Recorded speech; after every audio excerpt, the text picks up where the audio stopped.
کافی ہے, ٹھیکیداری کافی ہے, ذمہ داری کافی ہے, اور مولویوں سے صرف تعلقات کافی ہیں, گاؤں کے 4-5 محلے کو کھلا دینا کافی ہے, اپنوں کو ٹھوکر مار دینا. خدا کی قسم جب تک اپنے راضی نہیں ہوں گے تب تک مدینے والے بھی راضی نہیں ہوں گے. یہ خیال رکھنا. آج ہم بکھرتے جا رہے ہیں انیس بھائی, بکھرتے جا رہے ہیں. آگ لگا دی, پہلے پردھانی نے آگ لگائی, ودھائکی نے آگ لگائی, ایم پی کے الیکشن میں آگ لگائی, بھائی بھائی کے خلاف کھڑا کر دیا.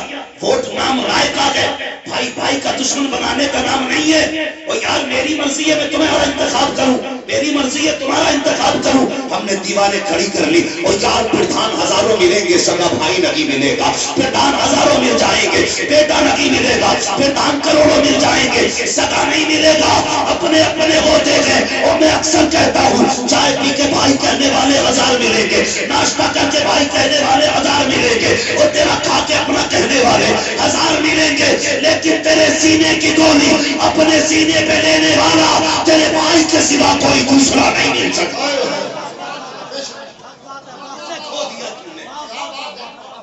کسے کھو دیا؟ ہاں خیال کیا کرو یار, رشتوں کی قدر کیا کرو. آج بستیاں ویران ہوتی جا رہی ہیں, قبرستان آباد ہوتے جا رہے ہیں, قبرستان آباد ہوتے جا رہے ہیں.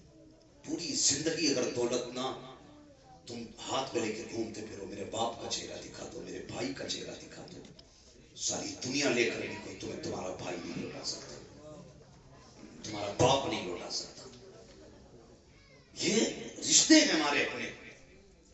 دلوں میں جگہ پیدا کرو, دل نرم کرو. نرم, جب دل نرم ہوتے ہیں تو پھر رب کا کرم ہوا کرتا ہے, رب کا کرم ہوتا ہے. باپ کی زندگی دیکھو, ایک باپ کی, میں آج ہی صبح اڑیسہ میں ایئرپورٹ کے لیے جا رہا تھا, میں نے مزدوروں کی جو لائن دیکھی حضرت, میں پتہ نہیں میرے سامنے ہی ایسے مناظر آتے. میں نے ماؤں کو لائن میں کھڑے دیکھا مزدوروں کی, جبکہ ان کی گود میں بچے تھے. ایسی کنڈیشن میں ماں باپ بچوں کو پال لیتے ہیں. سب کچھ ہوتے ہوئے بچوں سے ماں باپ نہیں پلا کرتے, سب کچھ ہوتے ہوئے بچوں سے ماں باپ نہیں پلتے.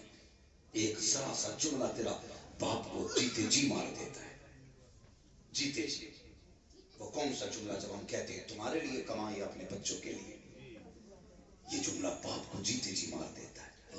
جب باپ دوا کا پرچہ بیٹے کے ہاتھ میں نکال کے دے, وہ کہ بیٹے پچھلے سال یہ سیرپ لا کے دیا تھا, کھانسی رک گئی تھی, اس بار بھی لا دینا, اور بیٹا اسے سمیٹ کے منہ بگاڑ کے پھینک دے, میرے پاس وقت نہیں ہے, تو باپ کے جسم کا پورا خون ایک بار رک جایا کرتا ہے,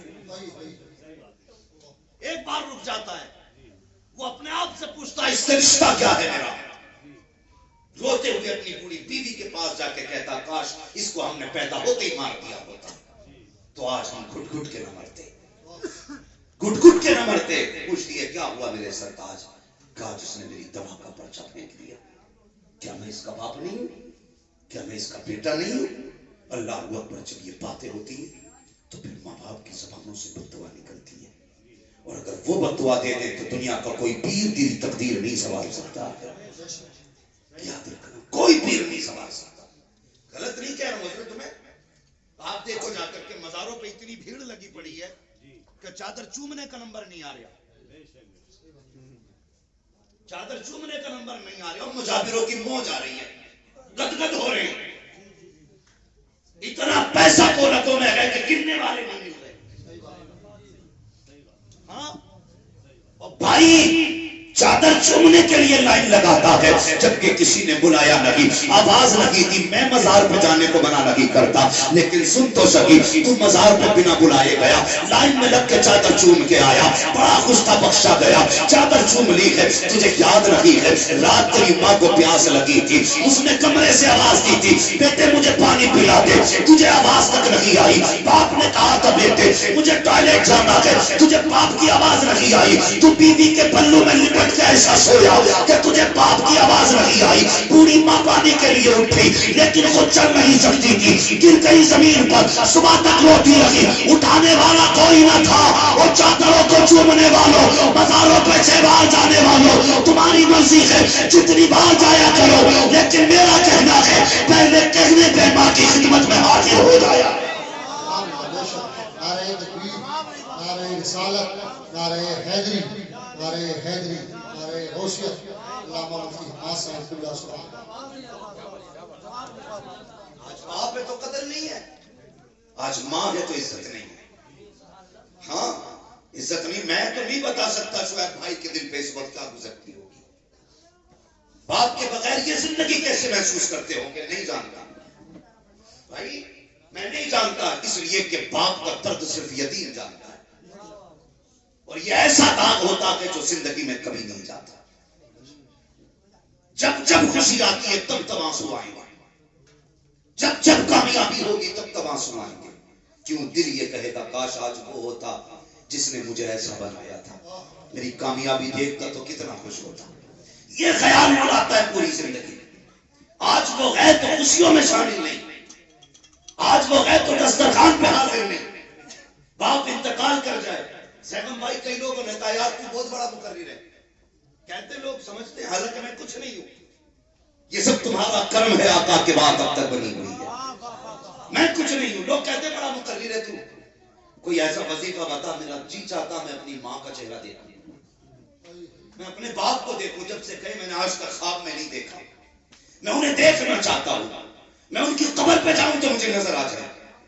یہ لوگ کہتے ہیں، میں کہتا ہوں کسی تعویذ کی ضرورت نہیں ہے، کسی وظیفے کی ضرورت نہیں ہے، اگر تمہیں اپنے باپ اور ماں کو دیکھنا ہے صرف اتنا کر، ایک دن تھوڑا زیادہ کر کے کھانا بنا، ساری بہنوں کو دعوت دے، سارے بھائیوں کو دعوت دے، ایک دسترخوان پہ بیٹھو اور ہنس ہنس کے کھانے کھاؤ، پھر سب کے چہرے دیکھنا، کسی بہن کے چہرے میں ماں کا چہرہ دکھائی دے گا، بھائی کے چہرے میں باپ کا چہرہ دکھائی دے گا۔ اور یار اپنوں کو بیٹھا کر کے کبھی غم لیا کرو، کسی وظیفے کی ضرورت نہیں ہے، تیرے ایک ہی دسترخوان پہ ماں کا چہرہ بھی دکھ جائے گا، باپ کا چہرہ بھی نظر آئے گا۔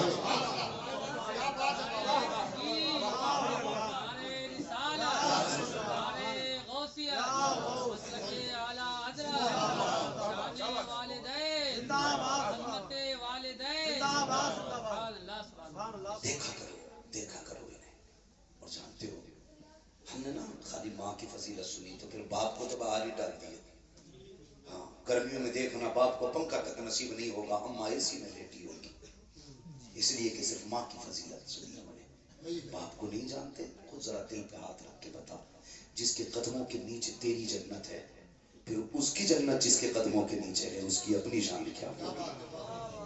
خود سوچا کرو اس بارے میں، خود سوچا کرو۔ اور باپ کیا ہوتا ہے، میرے حضور کبھی اپنے چچا کو اپنے پیچھے نہیں چلنے دیتے تھے، حضور سید الانبیاء ہو کر کے، ہاں اتنی پاور والے کہ اگر بیت المقدس میں آ جائیں سارے نبی کھڑے ہیں، مصلی پہ آنے کی ہمت نہیں کسی کی۔ کون آئے گا مصلی پہ؟ جبریل مصلی پہ آج وہ آئے گا جو سب سے زیادہ شان والا ہوگا۔ کون آیا؟ پھر میرے نبی مصلی پہ آئے، میرے نبی مصلی پہ آئے، اور اتنی پاور والا یار، اس کے لہجے کی دھمک قسم سے قیامت میں دیکھنا، فقط اتنا سبب ہے انعقاد بزم محشر کا کہ ان کی شان محبوبی دکھائی جانے والی، اس کے لہجے کی دھمک پلسرات پہ دیکھنے، میزان پہ دیکھنے، میزان پہ دیکھنا، عمل تل چکے، فیصلہ ہو چکا، بندہ گناہگار ہے، حکم ہوا کھچیڑو جہنم کی طرف لے کے چلے، بیڑیاں پڑ گئی، ہتھکڑیاں لگ گئی، فرشتے لے کے چلے، اتنے میں تیرے میرے محبوب آئیں گے، وہ مڑ کے کہے گا یا رسول اللہ میری مدد فرمائیں، حضور آ کے کہیں گے ٹھہر جاؤ، کیا مسئلہ ہے؟ فرشتے کہیں گے حضور عمل بھی تولا گیا، گناہ زیادہ ہے، نیکیاں کم ہیں، فیصلہ ہو چکا یہ جہنم جائے گا۔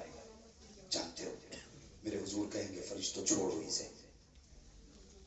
پہلی آواز پہ فرشتے چھوڑ دیں گے، پھر آقا کہیں گے پھر سے عمل تو دو، ہمت نہیں ہے کسی فرشتے میں یہ دھمک ہے میرے محبوب کے لہجے کی، ہمت نہیں ہے کوئی یہ کہہ سکے تل گئے، کوئی یہ کہہ سکے نہیں نہیں اب نہیں ہونا ہے، اللہ کی ترازو ہے، نہیں محبوب کہیں گے پھر تو لو، پھر عمل تونے جا رہے ہیں، اب جب عمل تونے جائیں گے تو اب گناہ کم ہو جائیں گے، نیکیاں بڑھ جائیں گی، فرشتے کانپنے لگیں گے، مالک ترازو تیری، فیصلہ تیرا، انصاف تیرا، ابھی تولا تھا گناہ زیادہ تھے، اب تول رہے ہیں، اب نیکیاں زیادہ ہے، رب فرمائے گا فرشتوں دیکھنے لگی ہو، میزان پہ محبوب آ کے کھڑا ہو گیا ہے، اگر یہ کھڑے ہو کر کے عمل تلوائے پھر بھی گناہ زیادہ ہو جائے، یہ میری رحمت کو گوارا نہیں ہو سکتا۔ نعرہ تکبیر، نعرہ رسالت، نعرہ حیدری، عظمت رسول پاک مفتی حماد صاحب قبلہ اس کا ہاتھ، یہ ان کے لہجے کی دھمک، اللہ اکبر، وہ پیغمبر کبھی آپ نے نہ اپنے چچا کو اپنے پیچھے نہیں چلنے دیا، نہیں چلنے دیا، کیا فرمایا کرتے تھے؟ آقا فرماتے تھے چچا میرے پیچھے نہ چلا کرو، لوگ کہتے ہیں آپ کی شکل میرے باپ عبداللہ سے ملتی ہے، جب تم پیچھے چلتے ہو تو لگتا ہے کہ عبداللہ میرے پیچھے ہے، اللہ اکبر، وہ خدا کے واسطے قدر کرو باپ کی بھی، عزت